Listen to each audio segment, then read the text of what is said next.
What is up, folks? Casual Dad here, and we're running through the Necron Warlords with a quick deck building guide, a quick guide about the Necron Warlords themselves.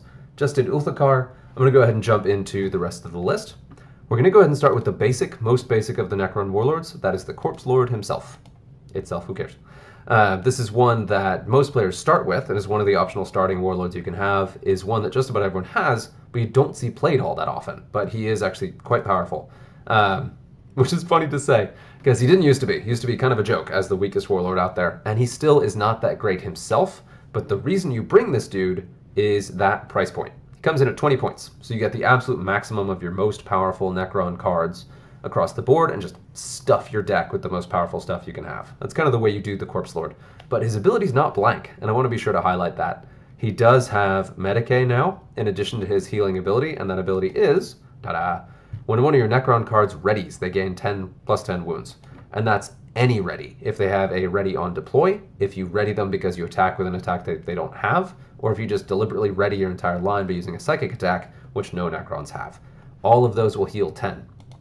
So one thing right out of the gate that you can do is you can stuff your deck with Medicae and Regen and just become an absolute wall that no one can get through.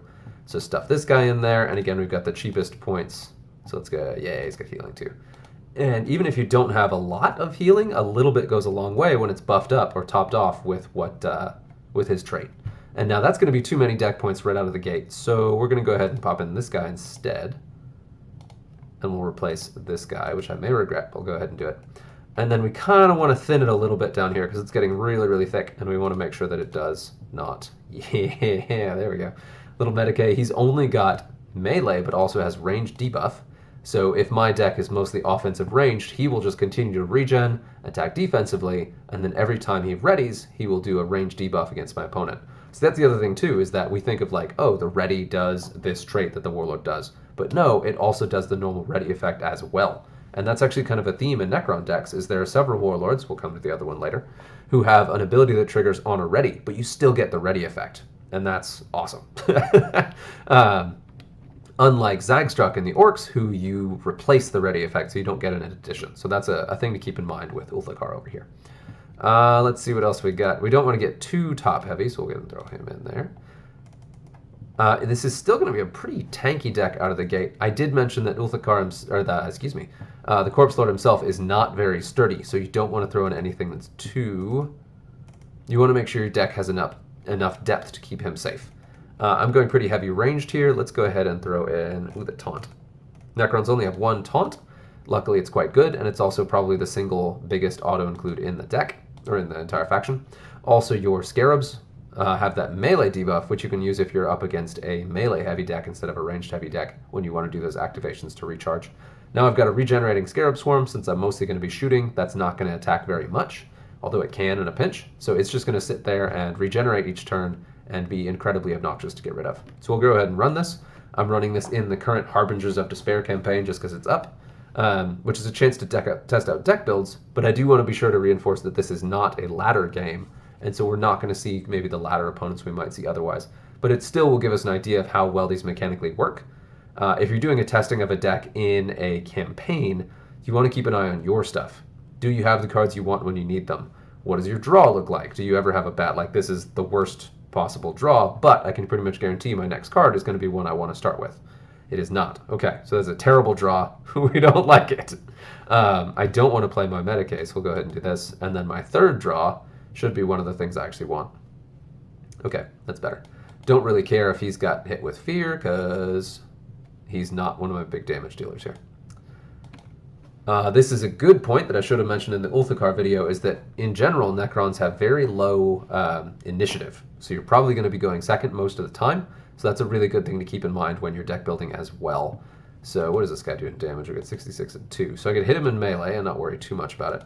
Or I can go ahead and ready, take away his bonuses, and then do some healing. I'm going to do that just to demonstrate. So I just did a psychic move, which regenerates my entire army, and also just utterly wrecks my opponent's charges there.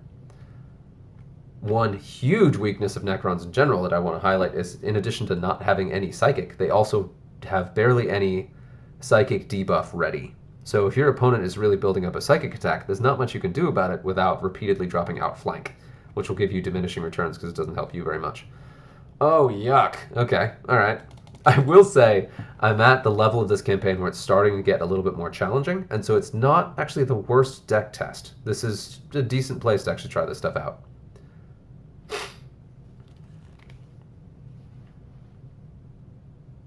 And you can just see that crazy durability. I have lost one copy of my Scarab so far. I haven't exactly done a ton of damage, but I haven't lost much either, so I'm going to continue doing that. Just weakening his offense. This is a pretty boring deck to play because you do spend a lot of time readying, but if you're struggling to compete in the ladder or you just really want cards that don't die, there's every reason to consider the Corpse Lord because he can be a very powerful piece that does exactly that. And I should have enough to take that thing down, but let's see. Yeah, there we go. Still not taking down this guy on the left, or on the right rather, but that will open up my board to open me up to drop another Medicae and move my flyer over here out of danger. Bloop. So it's not, I mean, just to highlight it, in most games it's not enough to just have very defensive abilities and traits. That helps, of course, but you also need to play defensively to maximize those abilities as well, when you need to. Sometimes you'll be ahead enough that you don't even have to worry about it, but other times you really do want to double down on that durability by positioning your cards so they don't die too quickly, as well as playing offensively. That's especially true if you have a deck that combines regen, Medicae, and the healing here, because a lot of the time, if you have defensive abilities, they're not going to be enough to keep a card alive in a close fight. In this case, if I'm healing 22 damage per round, it's also on my turn, I'll heal 22. On my opponent's turn, I'll heal 12 with a rank 3 regen trait that readies. That's a lot of health to come back from. And this guy went from 20 to 106, kind of sitting in the corner here. Yeah, so the Corpse Lord is one of the few warlords where you can actually reasonably regen a card from obscurity on the edge of the board to actually getting back in the fight in a meaningful way. A lot of just regen cards can't pull that off. They're just slowly dying. Not to be dark about it. But so we saw a pretty comfortable win against a somewhat unfavorable matchup there. A melee heavy attack. But, I mean, this is only, quote-unquote, level 18 of the campaign. Apologies if you're struggling with earlier than that. But yeah. Good, drop the Corpse Lord himself.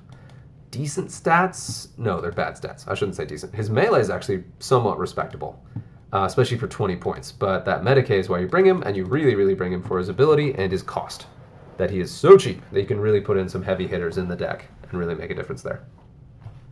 So, big lessons we got from that in terms of deck building. The draw was bad, so my deck may actually be a little bit thick for what I want to do with it.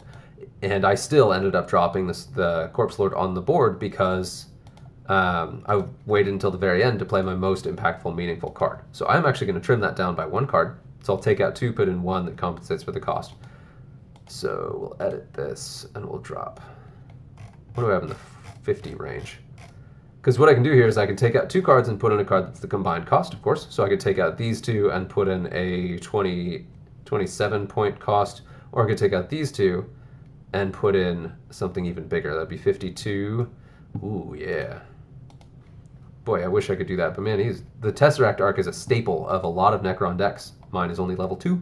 So it's not really a very useful one for me to put in. This guy, on the other hand, is a great piece to throw in here. So that's 50. So I would lose my Scarabs, but I'll gain a lot of firepower. This is not doubling down on the ability. I am now removing the regen for the most part and adding in a little bit more barrage. It's still probably a better play, because the card I really want to keep alive is the one that still has regen, and it's a lower level regen. And I still have my 2 Medicae, and this is going to be a lot more offensively minded.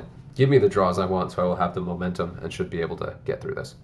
We're also going from rank 18 to 19 in the campaign, so this could get quite a bit scarier real quickly. And of course it's against a shooty deck, so I can ready a lot and do most of my damage on defense. And Big Game Hunter. That is unfortunate. Way to make it obnoxious, Tolmeron. And we'll do this and hope this last guy does not have fear. Of course he has Big Game Hunter. That's worse. Alright. We'll go ahead and pop this guy in the middle. So again, low initiative. I'm going second, as predicted. However, this Tolmeron player did go ahead and kind of feed me this win by doing ranged attack. If he'd done a melee attack, I would not have had the offensive output to take both these guys down. I don't have it to take both of them down, but it doesn't matter too much. I certainly have enough to take down the scarier of the two, which then takes him down with his own return fire. Sweet. We still got a lot in there, so I have to worry about that.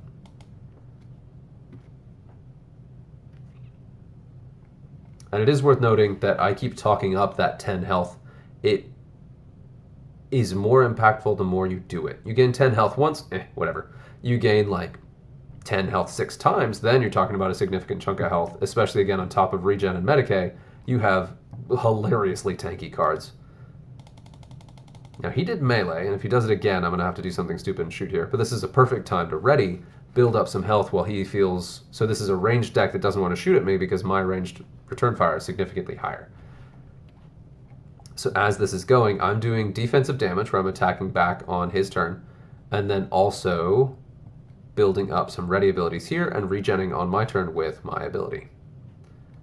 Now let's see what we got here. Still not really enough to meaningfully impact that. Yeah, okay. I'm ready again. I'm going to lose this guy in the middle, but that's perfect because I'm about ready to pop another Medicae to protect my more powerful cards anyway. That's another kind of important deck building piece for this Corpse Lord, but just in general, is you kind of want a cadence. You're not going to be able to have none of your cards die. Or, I mean, if you're really, really winning, yes, you'll be able to have none of your cards die.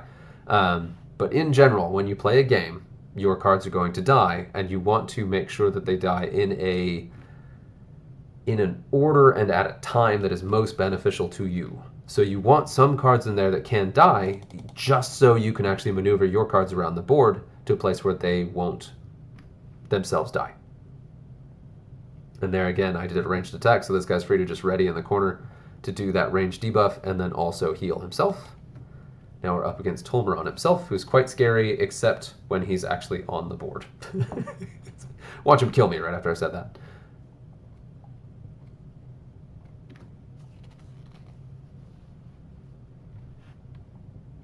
And there we go. He is very nearly dead. No, I don't think there's literally anything I could do to not kill him. So we'll just go ahead and do it. I don't know why I would not. I want to finish the game. So that was better. I still have my Warlord in the deck, and that was in theory against a more powerful opponent, and I did feel that deck was a lot thicker. Got lucky a couple times, but it just did what I wanted it to do. So that was a roaring success. So that's pretty much it for the Corpse Lord. Easily overlooked, but don't underestimate that starter Necron Warlord. He can be quite powerful. So hopefully that was helpful. Good luck out there.